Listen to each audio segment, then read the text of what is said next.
Amigos, amigas, buenas noches. Con estas nuevas herramientas virtuales, a veces nos hacemos bolas los de la vejentud, pero aquí estamos y queremos compartir con ustedes una agenda un poco apretada, porque lo último que ocurrió en el país es la visita al más alto nivel de los Estados Unidos al Ecuador. Preside la comisión de ese nivel la comandante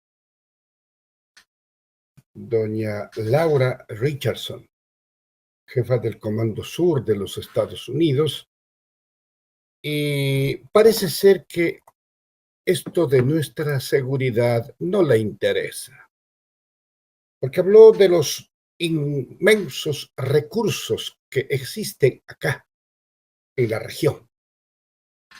Habló del 32% de reservas de agua dulce que tiene la Amazonía, que no está en Estados Unidos, de las reservas petroleras abundantes del sur, que no están en Estados Unidos, de las reservas probadas de oro, cobre, litio, que son minerales muy codiciados allende el norte. Hablo de todo aquello, pero menos de la seguridad, que es lo que a nosotros nos interesa en este intercambio de ayuda, de ayuda entre países, al menos hermanos, sino iguales. Y esto demuestra a las claras cuál es la verdadera naturaleza de ese tipo de comedimientos e incursiones que al menos nos dejan la impresión de que debemos ser precavidos. Que nos ayuden, gracias. Que nos vendan armamentos, insumos y otros de la misma especie, gracias. Que prefieran un diálogo directo, igualmente lo apreciamos. Lo que no podemos consentir es que se venga con una cara para mostrar la otra. Es decir, si nos siguen mirando como el patio trasero, donde supuestamente los del norte consideran que tienen sus reservas, de hecho, es un tipo de gestión que no mide aquel principio fundamental de las relaciones internacionales, la autodeterminación de los pueblos y la soberanía nacional. De todas maneras, siempre diremos, es bienvenida cualquier ayuda, sobre todo ahora que llevamos adelante y libramos una guerra interna, que tiene un costo, pero que al mismo tiempo descubre una serie de expresiones un tanto contradictorias, como cuando el ministro de Finanzas concurre a las comisiones en la Asamblea Nacional y particularmente en la encargada a procesar el proyecto de ley económico urgente que precisamente tiene como esencia del mismo la elevación de 3 puntos en el IVA. Va por ahí, primeramente nos dijo que era para financiar esta guerra interna y el país lo entiende. Lo entiende, aunque objeta porque hay alternativas para que el peso de los 3 puntos del IVA no caiga en un pueblo realmente indefenso, que tiene que dedicar todos sus ingresos al gasto familiar. Y ese gasto, de una u otra forma, por la vía de los insumos que por lo general son importados, soportarán ese incremento en cascada. Porque el productor tiene para sí sus 3 puntos. El transportista, otros 3 puntos. Y el distribuidor final, otros 3 puntos. Por esto es que tememos un incremento en cascada que va a afectar grandemente a la escuálida economía popular.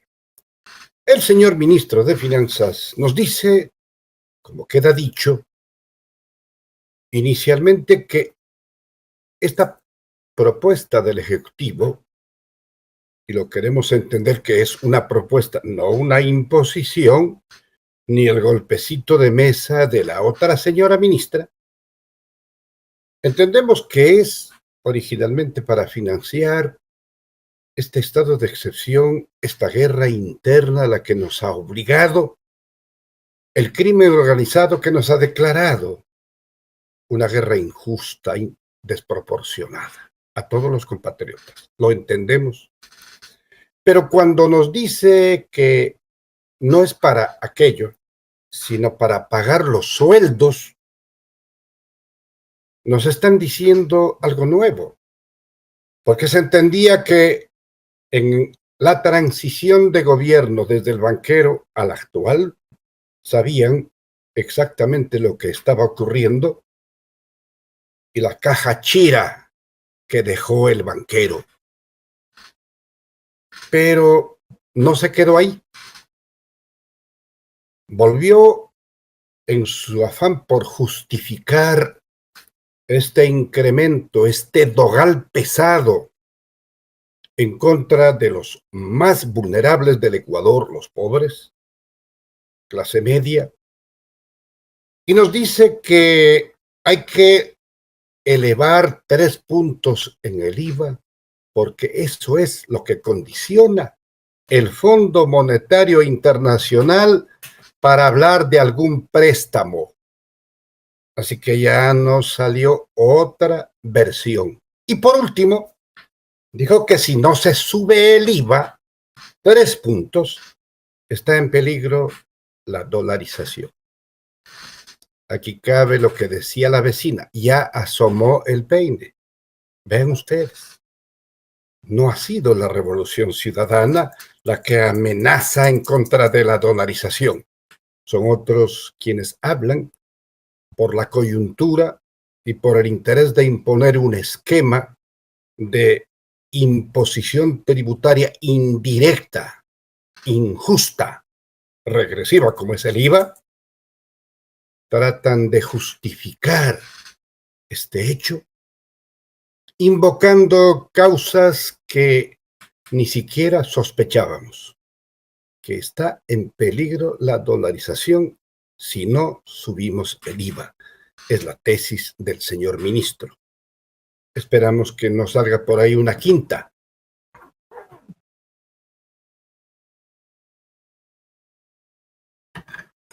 Asimismo,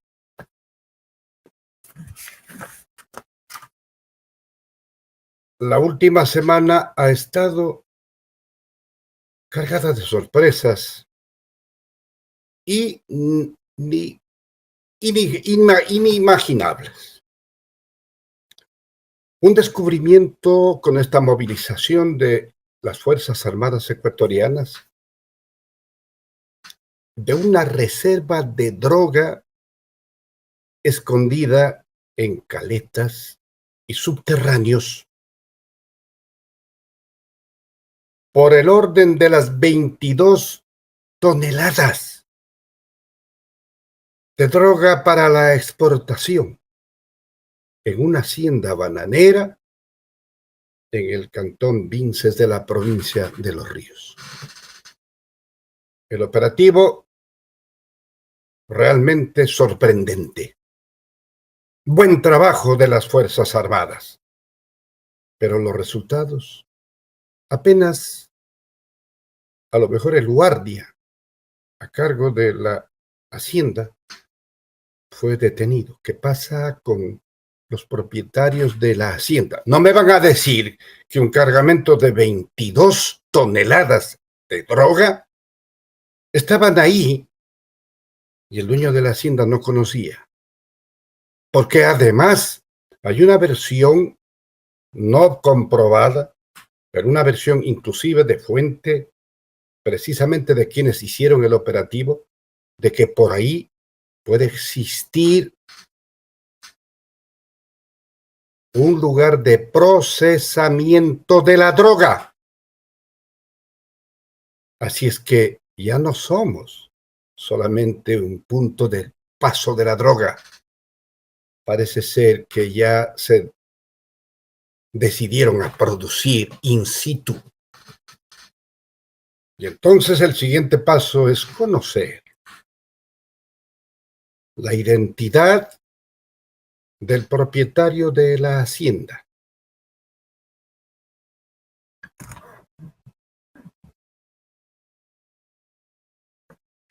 Asimismo, y volviendo a esta temática económica que ha planteado el Ejecutivo con el envío de sus proyectos de ley de carácter económico urgente, y a propósito de aquello, hay voces distorsionantes de una realidad. Por ejemplo, le dan pábulo a un planteamiento que en Davos, a Suiza, se convirtió en un escándalo porque contiene la tesis de los libertarios que consideran que la mayor libertad que ellos aspiran es que no haya un Estado y que se imponga la ley de la selva y que el león se lo coma a su víctima, a su inocente ovejita. Y en ese escenario hay corifeos y corifeas, no tan feas, que levantan tesis como aquella de la reducción y reducción del tamaño del Estado hasta que desaparezca. Y lo primero que propone es la desaparición del Ministerio de la Mujer, y lo dice una mujer.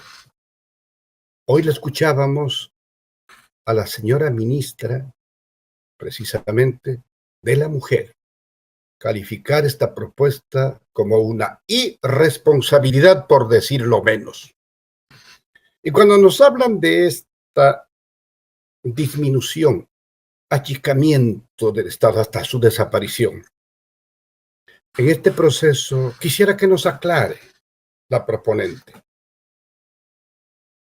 ¿Habrá que despedir para achicar el tamaño del Estado a los médicos, a las enfermeras, a los maestros, a los militares, a los policías? ¿Es esta la esencia de esa curiosa propuesta? Pedimos, sobre todo a la clase política y a los politiqueros, que se conduelan del momento que vive el país y se abstengan de esta clase de pronunciamientos que crean una zozobra y una desazón por la calidad de planteamientos que caracterizan este momento, con el ánimo de ganarse por ahí unos 5 minutos de pantalla.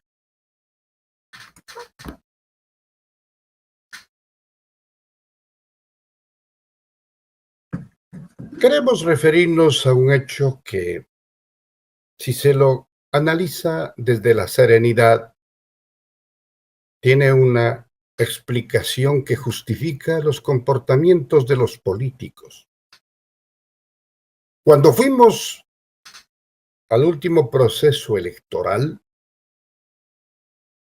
para elegir presidente y asamblea, también nos convocaron a una consulta popular para decidir si es que dejamos el petróleo bajo tierra en el ITT, en el Yasuní. Y resulta que nosotros dimos la cara a nuestros principios y expusimos nuestros puntos de vista referentes a que había una inversión realizada en una mínima parte del parque del Yasuní, una mínima superficie, pero ya estaba allí la inversión realizada, los esfuerzos para respetar al máximo y crear el más mínimo impacto ambiental, pero que esos recursos no podían ser arreados en una forma abrupta. Y dijimos claramente que no estábamos de acuerdo con esa consulta y votamos no. El actual presidente aprovechó la coyuntura y planteó su elección en esa consulta por el sí. Y ganó el sí. Y lo que corresponde es que se cumpla la voluntad del soberano que votó mayoritariamente por el sí. Nosotros perdimos porque votamos no. No.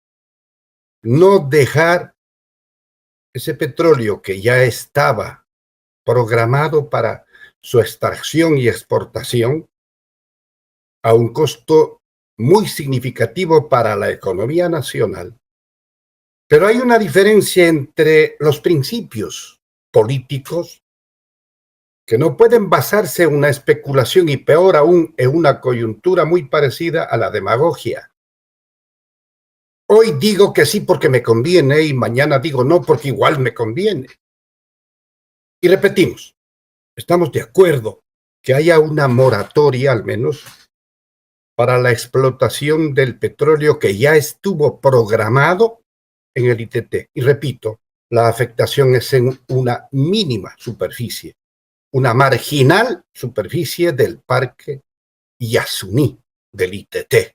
Pero allí el país tiene una inversión que no puede despreciarla, ni desecharla, ni siquiera transportarla a otros pozos, porque la tecnología en esa materia no prevé que ese tipo de tareas se puedan realizar sin que se malogre precisamente la tecnología instalada para cada uno de los pozos. Y en este, del pozo 43, del campo 43 del Yasuní, se extremaron los más avanzados cuidados de la naturaleza para evitar un mayor impacto.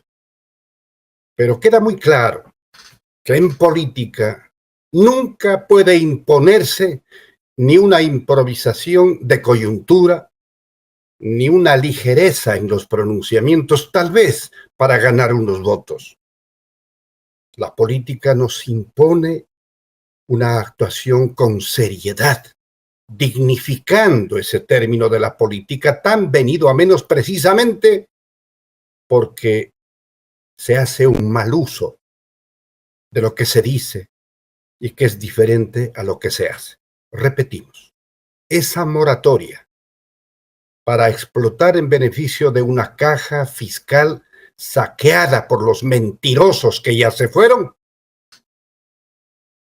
es conveniente para los altos intereses nacionales. Y allí hay una fuente importante para financiar las tareas de esta confrontación interna en contra del crimen organizado.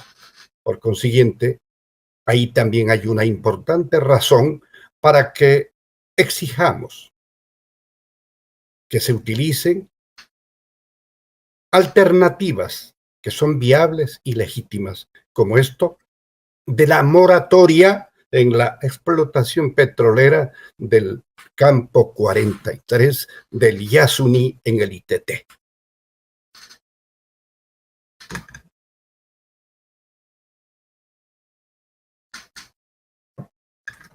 Y digamos algo de lo que ocurrió también en los últimos días. Se creó una enorme expectativa cuando se tuvo conocimiento que en Argentina era localizada la familia del famoso y tristemente célebre Fito. Su esposa, sus hijos, personal inclusive de apoyo, había sido localizada en una de las mansiones de la ciudad de Córdoba, en Argentina. Las autoridades de ese país implementaron todos los recaudos legales al amparo del derecho internacional para trasladar desde ese lugar al Ecuador a ese grupo de personas familiares de Fito. Nosotros entendíamos que esas personas tenían mucho que decir respecto a la ubicación para lograr este objetivo que es importante, la localización y la recaptura de Fito, que se fugó de una de nuestras cárceles de Guayaquil. Pero no pasó aquello, no pasó de un escándalo más, porque estas personas simplemente llegaron, se identificaron, a lo mejor fueron sometidos a algún chequeo médico y de inmediato se fueron a sus casas. Y aquí no ha pasado nada, pero no. Hay una especie de incongruencia entre un operativo realmente espectacular como el que se llevó a efecto en Argentina con el desenlace acá en el Ecuador. Mucho más si de por medio está en juego la vida de fiscales, a quienes los asesinan. Estas huestes de los grupos violentos del crimen organizado, y tememos por la vida de los demás que se juegan en el ejercicio de su profesión en calidad de fiscales. Esto no puede ocurrir. Deben extremarse todos los recaudos para garantizar la seguridad, no solo en el lugar de sus desempeños y funciones, sino en sus hogares, en sus rutinas, en los fines de semana que no están de turno. Los fiscales deben ser protegidos por el Estado ecuatoriano. Los necesitamos cumpliendo una tarea fundamental para que se haga la justicia en el Ecuador, para recuperar este bien precioso tan venido a menos en el país.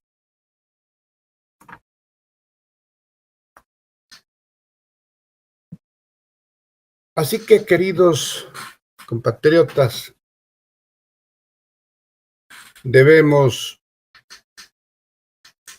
considerar que de alguna manera hay gente que ya está entrando en razón. Aquello que hasta hace días consideraban inviable, ya es factible. Aquello de las alternativas para no gravar injustamente con un impuesto indirecto y regresivo, como los 3 puntos del IVA, cuando existen otros rubros de los que podemos valernos para financiar esa guerra interna a la que nos ha obligado el crimen organizado.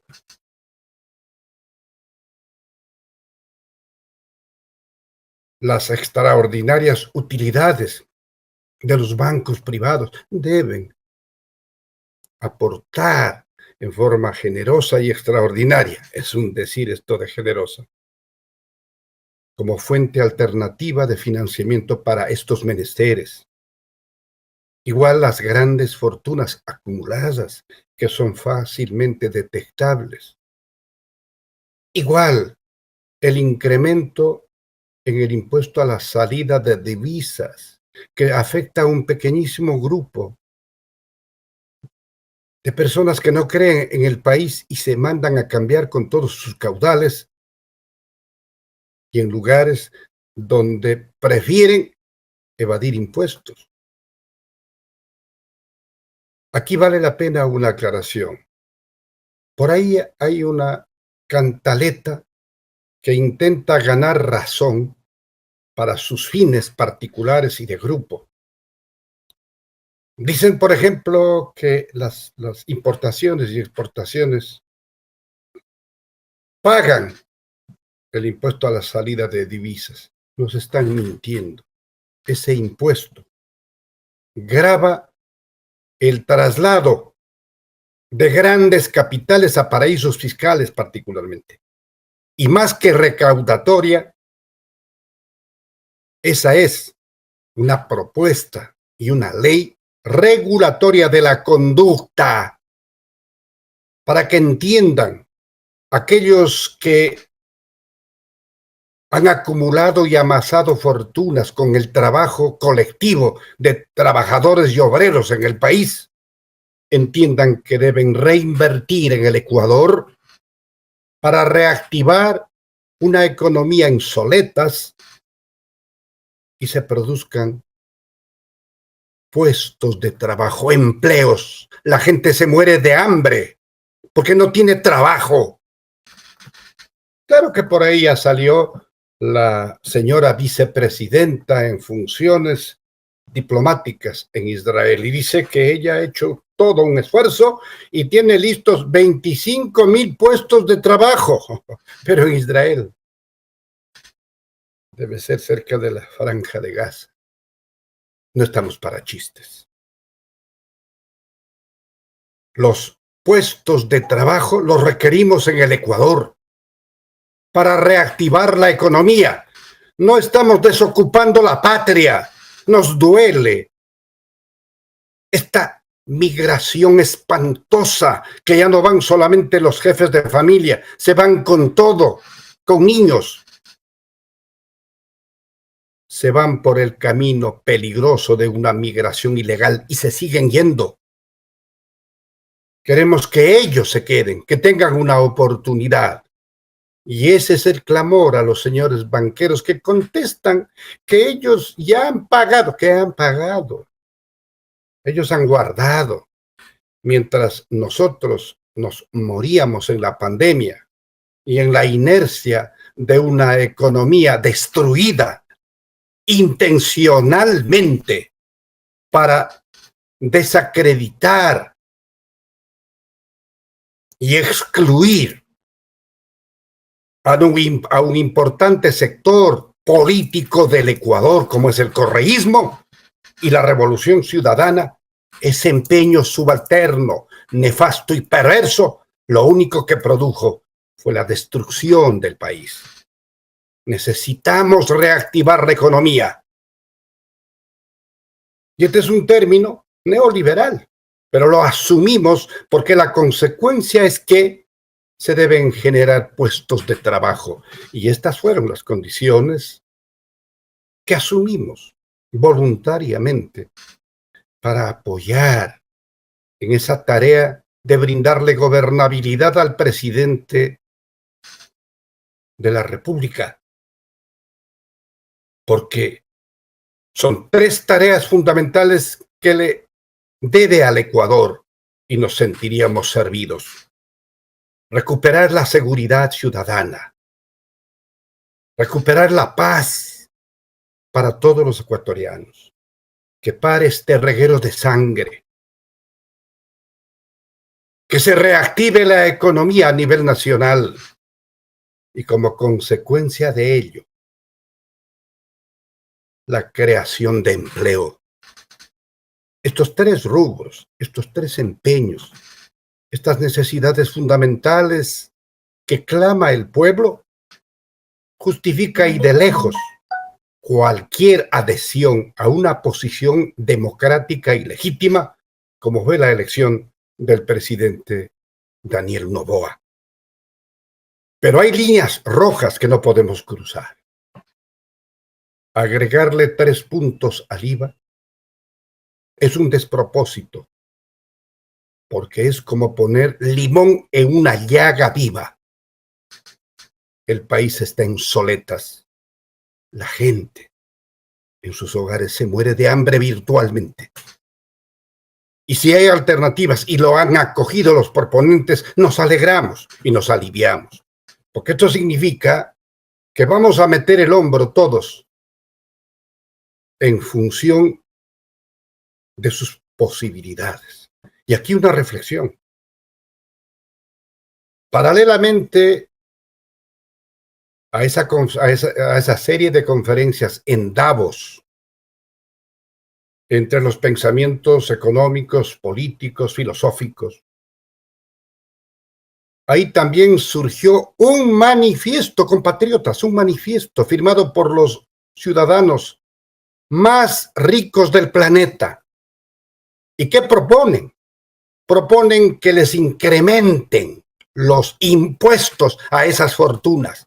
Eso dicen los más ricos del planeta Tierra, porque se dan cuenta que no pueden matar a la gallina de los huevos de oro, que deben aportar con una parte importante de su patrimonio, de sus riquezas, de sus utilidades, para reactivar una economía en el mundo entero que requiere apuntalar sobre todo la creación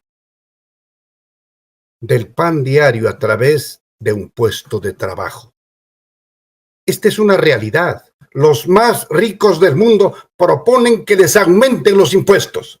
¿Qué diferencia con los ricos de por acá, que quieren eso y mucho más?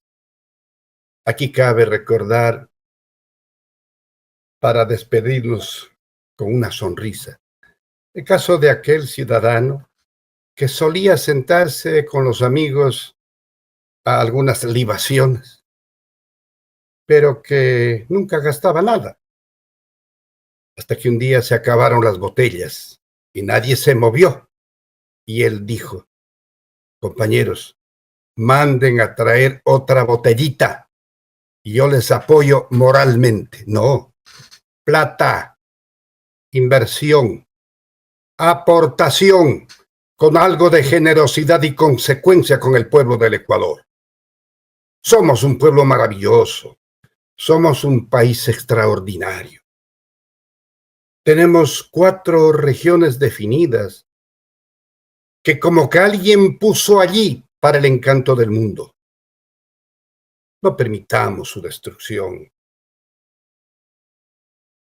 No seamos impávidos ante esta destrucción intencional que nos ha costado tan caro a todos.